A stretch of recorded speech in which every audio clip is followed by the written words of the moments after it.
নমস্কার, চ্যানেল রূপা মুখার্জিতে আপনাদের সকলকে স্বাগত জানাই। বিহারে অ্যাসিস্ট্যান্ট প্রফেসর রিক্রুটমেন্ট ২০২৬ এর নিয়োগ বিজ্ঞপ্তি প্রকাশিত হয়েছে। Bihar state university service commission Patna দ্বারা এটি কন্ট্রাকচুয়াল ফ্যাকাল্টি অর্থাৎ অ্যাসিস্ট্যান্ট প্রফেসরের নিয়োগ, যার মাধ্যমে বিহারের বিভিন্ন বিশ্ববিদ্যালয় এবং ২১১টি নবগঠিত সরকারি ডিগ্রি কলেজে শিক্ষক নিয়োগ করা হবে। আপনারা যদি এই নোটিফিকেশনটি পড়ে দেখতে চান, তাহলে অবশ্যই আমাদের টেলিগ্রাম চ্যানেলে জয়েন করতে পারেন। সেখানেই আপনারা এই নোটিফিকেশনটি পুরোটা পেয়ে যাবেন। মোট শূন্যপদ মোট ৩,৬৮৭টি পদ আছে। রেগুলার ভ্যাকেন্সি হচ্ছে ৩,৬৭৪, ব্লকিং ভ্যাকেন্সি ১৩টা, সর্বমোট ৩,৬৮৭। কোন কোন বিষয়ে নিয়োগ হবে? মাত্র ৬টি বিষয়ে নিয়োগ হবে। ইংলিশে ৬৭৪, history ৬৬২, Hindi ৬২৫, economics ৫৯৭, political science ৫৯৬, sociology ৫৩৩। আমরা পরবর্তী বিষয়গুলি জানার আগে একটা কথা আপনাদের বলে দিই যে এই ভিডিওটি কিন্তু একটু দীর্ঘ হতে চলেছে, কেননা আমি পুরো যে নোটিফিকেশনটি আছে প্রতিটা পয়েন্ট ধরে ধরে আপনাদের সুবিধার জন্য আলোচনা করছি। এবার জেনে নেওয়া যাক কোন কোন বিশ্ববিদ্যালয়ে পোস্টিং হতে পারে। মোট ১০টি বিশ্ববিদ্যালয় প্রেফারেন্স হিসাবে আপনাকে দিতে হবে। পাটলিপুত্র ইউনিভার্সিটি অর্থাৎ পিপিইউ, ভীর কঁওয়ার সিং ইউনিভার্সিটি অর্থাৎ VKSU, Magadh University MU, Munger University, Tilka Manjhi Bhagalpur University TMBU, Purnia University, Bhupendra Narayan Mandal University BNMU, Lalit Narayan Mithila University LNMU, পাশাদার ভীমরাও আম্বেদকর বিহার ইউনিভার্সিটি বা বাবা সাহেব ভীমরাও আম্বেদকর বিহার ইউনিভার্সিটি বিআরএবিইউ এবং জয়প্রকাশ ইউনিভার্সিটি জেপিইউ। আবেদন ফি, এই নিয়োগে কোনো আবেদন ফি নেই। General, OBC, EWS, SC, ST, PWD সব প্রার্থী বিনামূল্যে আবেদন করতে পারবেন। চাকরির ধরন, এটি হলো অ্যাসিস্ট্যান্ট প্রফেসর কন্ট্রাকচুয়াল ফ্যাকাল্টি। প্রথমে একটি শিক্ষাবর্ষের জন্য চুক্তিভিত্তিক নিয়োগ, পরবর্তীতে বিশ্ববিদ্যালয়ের প্রয়োজন ও সন্তোষজনক কর্মদক্ষতার ভিত্তিতে নবীকরণ হতে পারে। এটি সরাসরি স্থায়ী নিয়োগ নয়। আসা যাক বেতনে। নোটিফিকেশনে নির্দিষ্ট টাকার অঙ্ক উল্লেখ নেই, তবে স্পষ্টভাবে বলা হয়েছে যে নির্ধারিত এবং নির্বাচিত প্রার্থীরা এন্ট্রি লেভেল নিয়মিত অ্যাসিস্ট্যান্ট প্রফেসরের ন্যূনতম basic pay plus dearness allowance অর্থাৎ ডি এর সমপরিমাণ মাসিক পারিশ্রমিক পাবেন। এবার আমরা বেশ কিছু গুরুত্বপূর্ণ তারিখ জেনে নেব। অনলাইন আবেদন শুরু ২৩ জুলাই ২০২৬, আবেদনের শেষ তারিখ ১৫ জুলাই ২০২৬, আবেদন স্ক্রিনিং ও ইন্টারভিউ কল ১৭-১৮ জুলাই ২০২৬, সম্ভাব্য ইন্টারভিউ ২০ থেকে ২৭ জুলাই ২০২৬, সম্ভাব্য মেরিট লিস্ট প্রকাশ ২৯ জুলাই ২০২৬, কলেজ বিশ্ববিদ্যালয় প্রেফারেন্স দেওয়া ৩০ জুলাই ২০২৬, সম্ভাব্য ফাইনাল অ্যালটমেন্ট ১ আগস্ট ২০২৬, জয়নিং এর শেষ তারিখ ৭ আগস্ট ২০২৬। এত কম সময়ের মধ্যে পুরো নিয়োগ প্রক্রিয়া শেষ করার পরিকল্পনা করেছে কমিশন। তাই আবেদনকারীদের আগেই সমস্ত নথি প্রস্তুত রাখতে বলা হয়েছে। বয়সসীমা হলো ন্যূনতম ২১ বছর, সর্বোচ্চ ৪৩ বছর, ১ আগস্ট ২০২৬ অনুযায়ী। বিহার সরকারের নিয়ম অনুযায়ী সংরক্ষিত শ্রেণীর প্রার্থীরা বয়সে ছাড় পাবেন। প্রার্থীকে অবশ্যই স্বীকৃত বিশ্ববিদ্যালয় থেকে মাস্টার ডিগ্রি থাকতে হবে। সাধারণ অর্থাৎ আনরিজার্ভ বা ইডব্লিউএস প্রার্থীদের কমপক্ষে ৫৫% নম্বর থাকতে হবে। এসসি, এসটি, বিসি অর্থাৎ এনসিএল, ইবিসি, এনসিএল এর জন্য ৫% নম্বরের ছাড় অর্থাৎ ৫০% নম্বর থাকলে আবেদন করা যাবে। বিহারের পিডব্লিউডি প্রার্থীরাও মাস্টার্সের 5% ছাড় পাবেন। নেট বা পিএইচডি নিয়মটা একটু জেনে নিন। দেখুন, নিচের যে কোনো একটি শর্ত কিন্তু আপনাকে পূরণ করতে হবে। ইউজিসি নেট বা সিএসআইআর নেট উত্তীর্ণ হতে হবে, জেআরএফ কোয়ালিফাইড, ইউজিসি রেগুলেশন অনুযায়ী নেট এক্সটেম্পেটেড পিএইচডি, বিশ্বের টপ ৫০০ র্যাঙ্কিং বিশ্ববিদ্যালয় থেকে পিএইচডি থাকলেও নির্দিষ্ট শর্তে নেটে ছাড় পাওয়া যাবে। অর্থাৎ এই যে ৪ টি ক্রাইটেরিয়া আমি বললাম, এগুলোর মধ্যে যেকোনো একটি থাকলেই আপনি কিন্তু এপ্লাই করতে পারবেন। কিছু বিষয়ে সমাধান বা সমমান মাস্টার ডিগ্রি গ্রহণযোগ্য। যেমন ইংলিশের ক্ষেত্রে comparative literature, translation studies, folk literature, linguistics, English language teaching, literature in English. হিস্ট্রিতে medieval and modern Indian history, modern history, Indian history and culture, composite history, history and heritage management.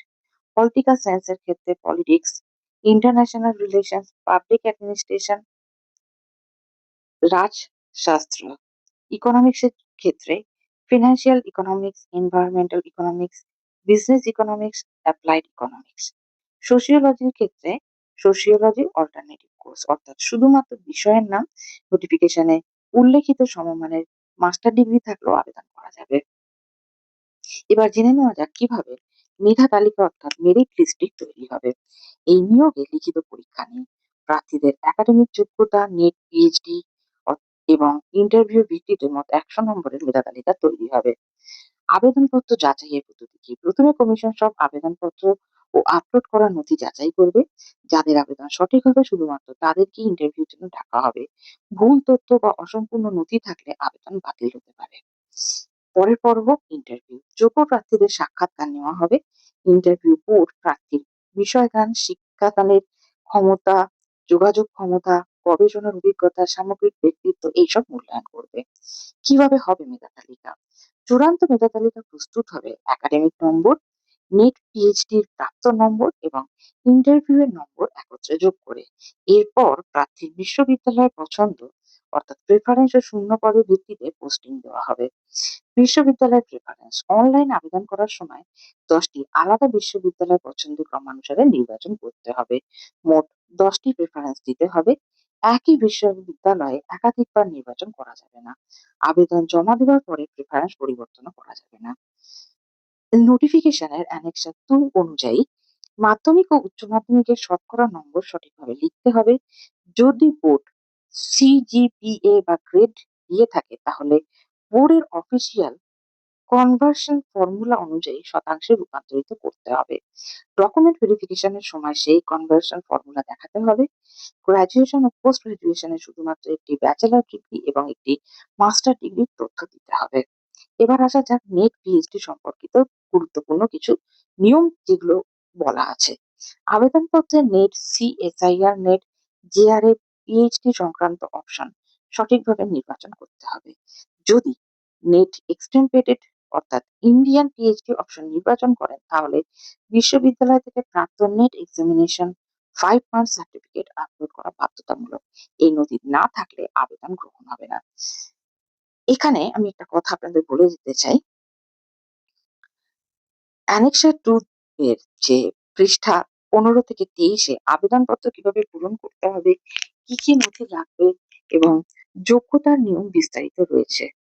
কিন্তু 100 নম্বরের প্রতিটি উপাদান যেমন মাধ্যমিকে কত নম্বর, স্নাতকে কত নম্বর, নেটে কত নম্বর, ইন্টারভিউতে কত নম্বর ইত্যাদির সংখ্যাগত বিভাজন এই অ্যানেক্সারে নেই।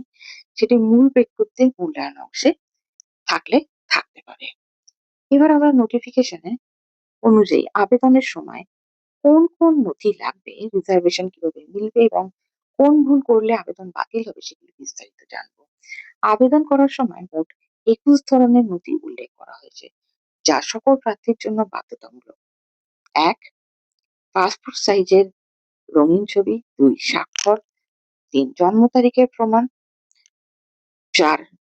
নোটারালাইজড অ্যাফিডেভিট, সঠিক তথ্য দেওয়ার হলফনামা। 5. মাধ্যমিকের মার্কশিট। 6. উচ্চ মাধ্যমিকের মার্কশিট। 7. মাধ্যমিক সার্টিফিকেট। 8. উচ্চ মাধ্যমিক certificate. 9. Graduation certificate. 10. Graduation degree certificate marksheet, post graduation marksheet, post graduation degree certificate. এইসব নথি কিন্তু দেওয়া বাধ্যতামূলক। এসব নথি ছাড়া আবেদন সম্পূর্ণ হবে না। আর যদি পিএইচডি থাকে তাহলে পিএইচডি ডিগ্রি অথবা প্রফেশনাল সার্টিফিকেট অথবা pre PhD course work marksheet. যদি নেট বা জেআরএফ থাকে তাহলে নেট সার্টিফিকেট অথবা নেট উইথ জেআরএফ সার্টিফিকেট। যদি নেট এক্সাম্পেটেড হন তাহলে 5 পয়েন্ট সার্টিফিকেট, নেট এক্সামপেটেশন সার্টিফিকেট। এটি না দিলে কিন্তু আবেদন বাতিল হবে। রিজার্ভেশনের জন্য প্রয়োজনীয় নথি। যদি রিজার্ভেশন দাবি করেন তাহলে আপনাকে caste certificate, non creamy layer certificate অর্থাৎ বিসি, ইবিসি, এরপর আসছে EWS certificate, Bihar domicile certificate, PWD certificate, freedom fighter descendant certificate. সব নথি আবেদন শেষ হওয়ার আগে ইস্যু করা থাকতে হবে, পরে নতুন সার্টিফিকেট গ্রহণ করা হবে না। বিহার ডোমিসাইল নিয়ে সবচেয়ে গুরুত্বপূর্ণ নিয়ম। এই নিয়োগে রিজার্ভেশন শুধুমাত্র বিহার ডোমিসাইল প্রার্থীদের জন্য। অন্য রাজ্যের প্রার্থীরা আবেদন করতে পারবেন, কিন্তু SC, ST, OBC, EBC, EWS কোনো রিজার্ভেশন পাবেন না, তাদের জেনারেল অর্থাৎ ইউআর হিসেবে বিবেচনা করা হবে।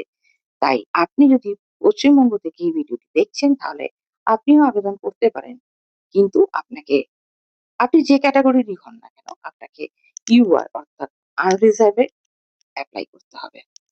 ম্যারিড ওমেনদের জন্য যদি রিজার্ভেশন দাবি করেন তাহলে কাস্ট সার্টিফিকেটে বাবার নাম হতে হবে, বিহার ডোমিসাইলে বাবার ঠিকানা ভিত্তিতে হতে হবে, স্বামীর নামে কাস্ট সার্টিফিকেট গ্রহণযোগ্য নয়। পিডব্লিউডি রিজার্ভেশনের জন্য গভর্নমেন্ট মেডিকেল কলেজ দ্বারা যাচাইকৃত ডিসেবিলিটি সার্টিফিকেট লাগবে। শুধুমাত্র সিভিল সার্জনের সার্টিফিকেট দিলে তা অস্থায়ীভাবে গ্রহণ করা হবে, পরে যাচাই বাধ্যতামূলক। বিহারের মহিলা প্রার্থীদের জন্য 35% হরাইজন্টাল রিজার্ভেশন রয়েছে, কিন্তু এই সুবিধাও শুধুমাত্র বিহার ডোমিসাইল ওমেনদের জন্য। আবেদন বাতিল হওয়ার প্রধান কারণ। নোটিফিকেশনে বিশেষভাবে সতর্ক করা হয়েছে ভুল ক্যাটাগরি নির্বাচন, বিহার ডোমিসাইল না থাকা, ভুল পার্সেন্টেজ লেখা, সিজিপিএ কনভার্সন ফর্মুলা না দেওয়া, অসম্পূর্ণ ডকুমেন্ট আপলোড, অস্পষ্ট scan copy, duplicate university preference, net examination certificate না দেওয়া যদি প্রযোজ্য হয়। এইসব ক্ষেত্রে আবেদন বাতিল হতে পারে। আপনি কিভাবে রেজিস্ট্রেশন করবেন? তথ্যগুলো নোটিফিকেশনের নির্দেশিকা অ্যানেক্সার 2 এ রয়েছে। First step registration. প্রথমে অফিসিয়াল অনলাইন পোর্টালে গিয়ে নতুন রেজিস্ট্রেশন করতে হবে, মোবাইল নম্বর ও ইমেল আইডি দিতে হবে, ওটিপি ভেরিফিকেশনের পর লগইন আইডি তৈরি হবে। এরপর আবেদনকারীকে পূরণ করতে হবে নাম, যা মাধ্যমিক সার্টিফিকেট অনুযায়ী, বাবার নাম, মায়ের নাম, জন্ম তারিখ, gender, nationality, address, Bihar domicile যদি প্রযোজ্য হয়, category, PWD, EWS, freedom fighter সম্পর্কিত তথ্য যদি প্রযোজ্য হয়। এরপর আসছে এডুকেশন কোয়ালিফিকেশন। শিক্ষাগত তথ্য পূরণের সময় মাধ্যমিক, উচ্চ মাধ্যমিক, গ্রাজুয়েশন, পোস্ট গ্রাজুয়েশন সব তথ্য শতকরা নম্বর সহ দিতে হবে। যদি সিজিপিএ বা গ্রেড থাকে তবে বোর্ড বিশ্ববিদ্যালয়ের অফিসিয়াল কনভার্সন ফর্মুলা অনুযায়ী পার্সেন্টেজ লিখতে হবে। এরপর নেট অথবা জেআরএফ অথবা পিএইচডি তথ্য। প্রার্থীকে সঠিক অপশন নির্বাচন করতে হবে। NET, NET with JRF, PhD, foreign university, NET exempted Indian PhD. Full option নির্বাচন করলে আবেদন বাতিল হবে। ইউনিভার্সিটি প্রেফারেন্স অত্যন্ত গুরুত্বপূর্ণ। মোট 10টি বিশ্ববিদ্যালয় বেছে নিতে হবে। প্রতিটি প্রেফারেন্স আলাদা হতে হবে। একই বিশ্ববিদ্যালয় দুইবার নির্বাচন করা যাবে না। Document upload. ফটোগ্রাফ আপনাকে জেপিজি, জেপিইজি, পিএনজি 20 থেকে 100 কেবির মধ্যে রাখতে হবে। সিগনেচার আপনি জেপিজি, জেপিইজি, পিএনজি মোডে আপলোড করতে পারেন, কিন্তু এরও সাইজ হবে 20 থেকে 100 কেবি।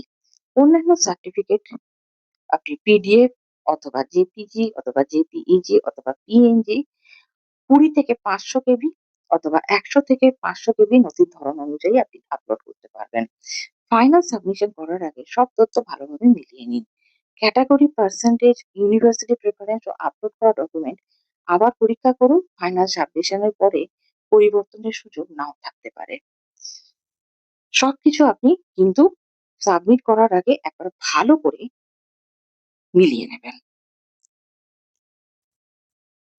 এবার আপনার কাজ শেষ হলো। আপনি এবার আপনার প্রস্তুতির দিকে ভালো করে নজর দিন।